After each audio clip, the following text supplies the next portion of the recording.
Hi friends, నమస్తే. America Israel కలిపి ఇరాన్పై చేస్తున్నటువంటి దాడులను నిరసిస్తూ మన భారతదేశంలో కమ్యూనిస్టులు ఎక్కడికక్కడే రోడ్డెక్కి నిరసనలు తెలియజేస్తున్నారు. యుద్ధం ఆపాలని మన చేతిలో లేని దానికోసం వీళ్ళు ఇక్కడ మన దేశంలో వాళ్ళు నిరసనలు తెలియజేస్తున్నారు.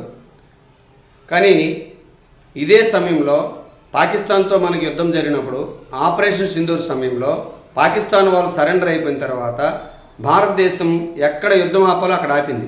మనకి ఎటువంటి నష్టం జరగకుండా పాకిస్తాన్వి ఏ ఏ టార్గెట్లు అయితే ఉన్నాయో ఆ టార్గెట్లు పూర్తి చేసి ఏవేవైతే ధ్వంసం చేయాలో అవన్నీ ధ్వంసం చేసేసి సరైన సమయంలో యుద్ధం ఆపారు. యుద్ధం మొదలు పెట్టడమే కాదు, ఎక్కడ ఆపాలో కూడా తెలిసిన వాడే యోధుడు అనమాట.